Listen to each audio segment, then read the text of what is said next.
Ok, dans cette vidéo, on va parler des pires bandeurs. Si j'ai bien compris, bandeur, c'est un peu un synonyme de fanatique, gros fan, obsédé. On va voir ce qui se passe. N'oubliez pas de liker la vidéo, abonnez-vous, let's get it. Les pires types de bandeurs. Numéro 1, les bandeurs d'Asiat. Oh là là, les bandeurs d'Asiat, ça c'est un phénomène. Le rêve, c'est de trouver une meuf qui ressemble à un personnage de Naruto qui cuisine du ramen et qui évidemment tombe folle amoureuse d'eux alors qu'il ressemble à ça. Tous ces gars-là, obsédés par les animés, tout ce qu'ils veulent, c'est une fille qui les... Wakarimasta. Ah, arigato. Gros porc. Ces gens-là sont complètement matrixés et ça c'est à cause de 4 médias. 1. Les réseaux sociaux, surtout TikTok qui n'arrête pas de promouvoir des asiatiques en mode cute, esthétique vibe, kawaii. 2. Les animés japonais, tu sais très bien pourquoi, espèce de pervers. Hey yo, qui se sont visés? 3. Les dramas coréens. Vous savez le genre de drama où tous les mecs sont beaux, mystérieux, et ils arrêtent pas de faire fantasmer les meufs. Désolé de briser vos rêves, mais ça n'existe pas. Et 4. La K-pop. L'air des rêves, je suis quand même un peu d'accord avec ce qu'il dit de la K-pop, les gars. Mais par contre, une chanson que je kiffe, je vais pas mentir.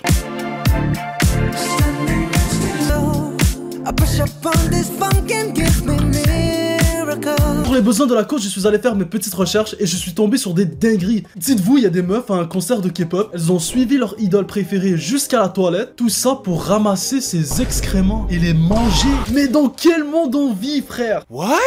Non mais attends, il y a quelque chose qui cloche. Déjà le type, pourquoi le type il tire pas la chasse? Comment ça se fait que les gens peuvent venir aux toilettes après toi et encore trouver, manger ce que t'as lâché? What the hell, that doesn't make any sense. La vérité c'est que les meufs asiatiques sont souvent ultra superficielles. Dans certaines cultures, il y en a qui sortent avec le parapluie quand il fait soleil, parce qu'à ce qui paraît la peau blanche c'est égal à pureté. Mais c'est quoi ce discours de nazi? Surtout en Corée du Sud, mais aussi au Japon, la chirurgie esthétique est extrêmement banalisée. Là-bas, aller faire de la chirurgie, c'est comme aller faire tes courses. C'est normal. Imagine tu coffres une meuf asiatique. Je n'aime pas trop ce terme parce que ça me fait un peu trop penser à des cartes Pokémon. Et là, tu vois, tu la maries, vous faites des enfants. Et c'est là que tu remarques que les enfants, ils n'ont pas du tout la même tête ni de toi, ni de ta femme. Ils ressemblent plus à Shrek qu'à autre chose. Tu viens littéralement de te faire scam. Tu t'es fait catfish génétiquement. Ça me fait penser à une vidéo que j'avais vue récemment. C'est un gars qui parlait de le moment où tu maudis toute ta prochaine génération parce que t'as voulu coffrer une petite Latina. Frère.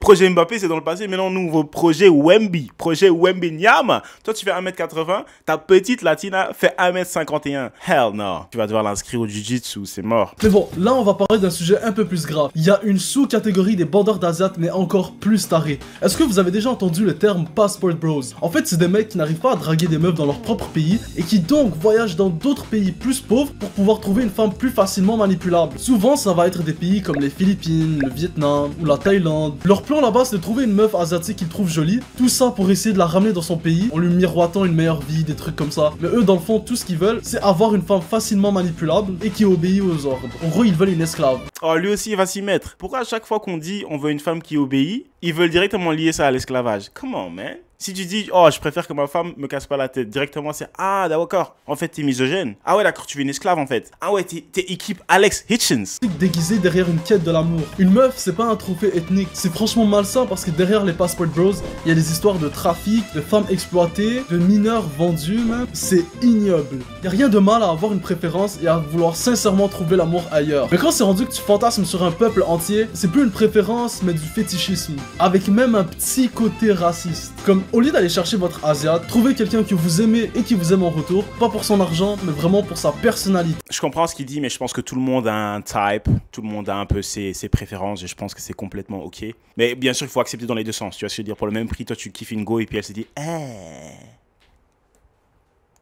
désolé, non, je te vois comme un ami. Tandis que tu sais très bien, c'est parce que... Les bandeuses de Dark Romance. Est-ce que vous savez c'est quoi de la Dark Romance? En fait, c'est de la Dark Romance. MDR. Souvent des histoires romantiques, mais avec beaucoup de violence et de toxicité. Donc en gros, c'est un peu à la 50 Shades of Grey. Comment ça se dit en français? 50 nuances de gris.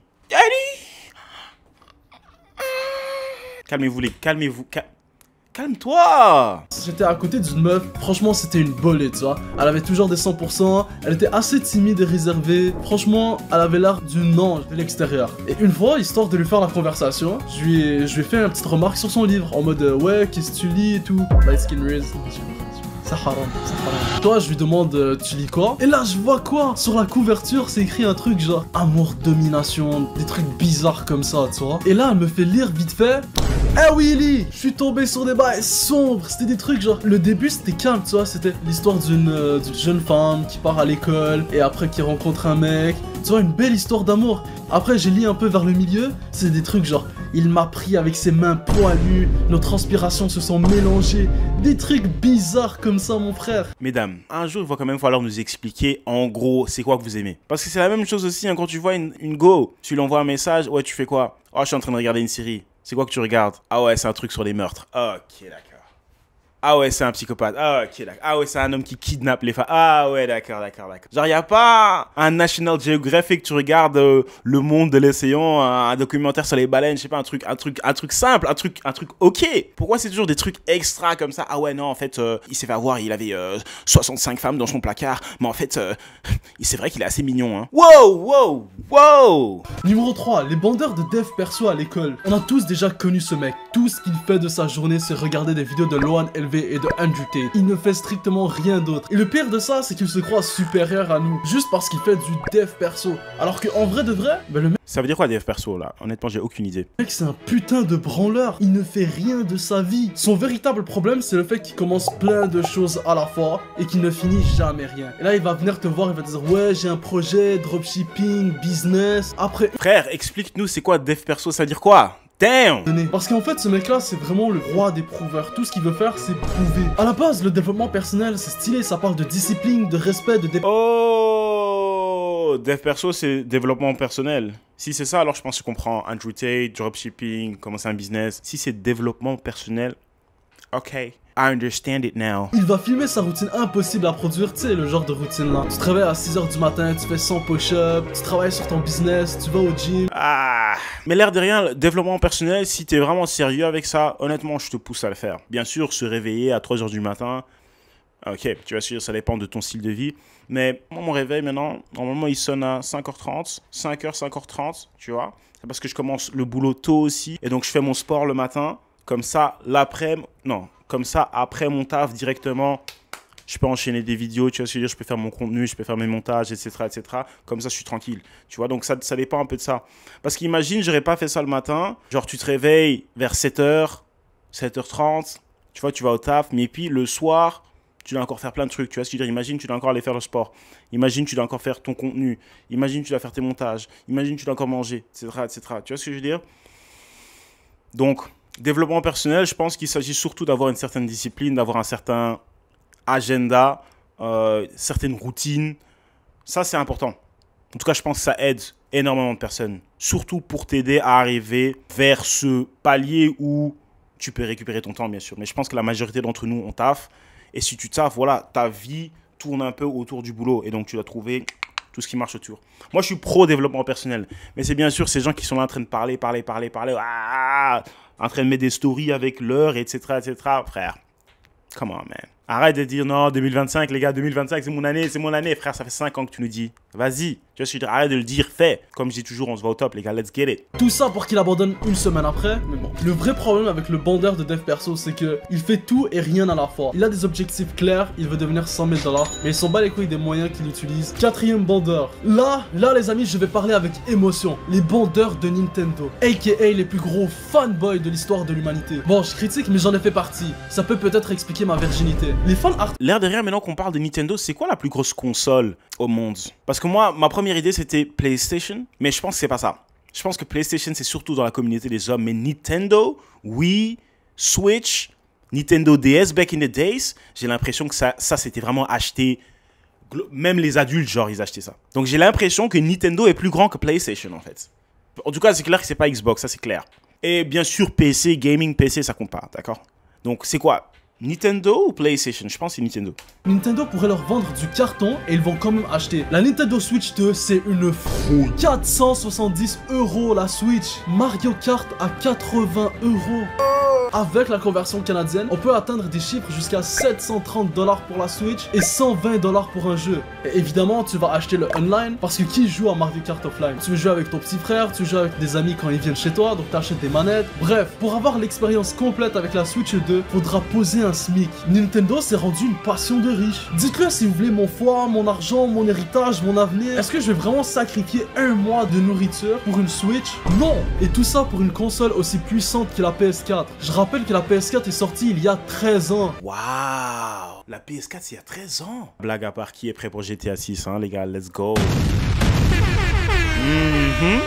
GTA 6, hein? On va s'enfermer dans nos cabanas, on va plus sortir, hein? Notre mère va nous dire, tu viens manger? Non, maman, je suis occupée. Tu peux mettre mon assiette devant la porte. Défendre Nintendo, c'est des mecs fauchés qui vivent encore chez leurs parents et qui vont soutenir Nintendo. Je vous rappelle que c'est une entreprise qui génère 8 milliards de dollars. Entre un petit mec fauché et une entreprise multimilliardaire, on sait à peu près c'est qui le méchant. Moi, ce que je déteste, c'est les personnes qui vont critiquer Nintendo, mais qui vont quand même l'acheter. Et le problème, c'est que ça fait juste transmettre un message à l'industrie du jeu vidéo que, ah, on est prêt à payer plus cher pour des jeux vidéo, vous pouvez continuer à augmenter vos prix. Ce que j'essaie de vous dire, c'est que si vous êtes pauvre, ne vous ruinez pas pour cette merde. N'achetez pas la Switch 2 juste pour être dans la trend. Elle est surcotée, elle est sous-puissante, elle coûte abusé cher. Au moins, attendez un peu, histoire que Nintendo baisse les prix. Mais bon, les connaissants, ils vont presque jamais faire ça. Par contre, est-ce que tu sais ce qui est gratuit? C'est le fait de s'abonner à ma chaîne. Donc abonne-toi frérot, ça permet de me soutenir et ça me motive à toujours faire... Bouh, il a raison les gars, oh, come on man. Les gars, abonnez-vous, likez la vidéo. On est en route vers 7000 abonnés, 7K subs. What you know about having 7K subscribers?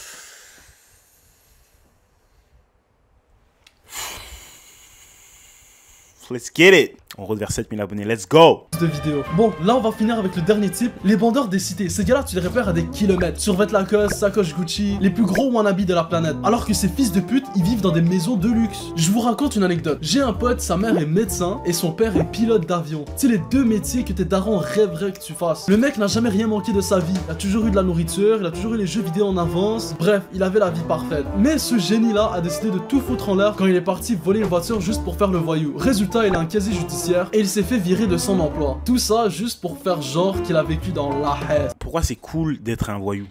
Tu vois ce que je veux dire? Est-ce que c'est parce que les femmes ont dit qu'elles aiment les bad boys? Et même, est-ce que les femmes aiment encore toujours les bad boys du jour d'aujourd'hui? Je sais pas trop, tu sais. Les gars, soyez vous-même. Et restez loin du crime, parce que je te dis, hein, pour un oui ou pour un non, tu vas te retrouver en tôle. Et en prison, c'est pas chouette, hein. C'est là où il y a les vrais voyous. Et les vrais voyous, que tu sois un homme ou une femme, c'est la même chose, hein. Les fesses, c'est les fesses. The Booty Bandits. Grandi avec une piscine chauffée. Je comprends pas comment on peut romantiser la violence et la pauvreté. On parle quand même de personnes qui, pour payer un loyer, vont jusqu'à se tourner vers le crime. Tout ça parce qu'ils n'ont pas d'autre choix. Y a franchement rien de stylé là-dedans. Et pourtant, t'as des gens Arthur Bernard qui se rebaptisent des noms genre Aziz La Street, qui vont carrément changer d'accent, mettre des TN et placer des wesh à toutes les deux phrases. Tout ça alors qu'ils viennent de la campagne. Moi, je trouve ça vraiment triste. C'est malheureux qu'on essaie de rendre ça tendance, un style de vie qui peut vraiment avoir des conséquences très graves. Je pense notamment à un jeune de 14 ans qui a perdu la vie lors d'une course-poursuite ici à Montréal. Allah yarhamou. Ce style de vie peut vraiment avoir des conséquences graves, donc faut pas le romantiser. C'est pour ça qu'il est très important de montrer qu'il y a d'autres voies, d'autres options possibles. Justement, il y a une personne qui m'est venue en tête, c'est un mec que personne ne voulait embaucher à cause de son casier judiciaire, et donc à la place de retourner vers le crime, il a pris toutes ses petites économies, il a acheté un stand de hot dog et il vendait ça dans la rue. Et il s'est mis à vendre des hot dogs dans des zones passantes. Et c'était rendu qu'il pouvait faire jusqu'à des 400 $ par jour. Il a charbonné, il s'est battu et c'est ça qu'il faut mettre en avant. Le vrai taf, le travail, les efforts, la persévérance. Pas les raccourcis illégaux qui finissent souvent très mal. Yeah, c'est vrai. Il a raison. Ok. Donc, les bandeurs. On a eu les bandeurs de Nintendo, on a eu les bandeurs d'Asiat, on a eu les bandeurs de Def Perso, on a eu les bandeurs de la cité. Quels sont encore d'autres bandeurs que vous connaissez? Il y a les bandeurs Messi, les bandeurs Cristiano Ronaldo. L'un n'est pas meilleur que l'autre, croyez-moi. Les bandeurs Michael Jordan, les bandeurs LeBron. Eux, par contre, c'est justifié. The GOAT, the one and only King James. Yes. Mettez encore d'autres types de bandeurs dans les commentaires. Je suis curieux de voir quel type de bandeur que vous avez dans votre vie. Ou quel type de bandeur êtes-vous? Vous bandez sur qui, sur quoi? Pause. À part ça, les gars, tout a été dit. Merci à vous d'avoir passé ce petit moment avec moi. I appreciate that. N'oubliez pas, les gars, je vous ai dit là tantôt, mais bon, je suis obligé de le répéter parce que je sais qu'il y en a entre vous qui sont là. Vous m'entendez dire like la vidéo, abonne-toi, mais ils disent ah ouais, non, non, t'inquiète pas. Non, je parle à toi. Like la vidéo. Abonne-toi. Parce que moi, j'ai pas envie de taffer éternellement. J'ai pas envie de continuer à devoir me lever pour aller au taf. Ok? J'ai envie de pouvoir faire ça ici, ce qu'on fait ici, les gars. Abonne-toi, like la vidéo. C'est tout ce que je te demande. Let's get it. Si vous avez du bon contenu sur quoi réagir, n'hésitez pas à me l'envoyer sur Instagram, dans les commentaires. Là où vous me trouvez, envoyez-moi. On se voit au top, les gars. Mais on se voit surtout pour la prochaine vidéo. Ciao. Ciao. Thanks.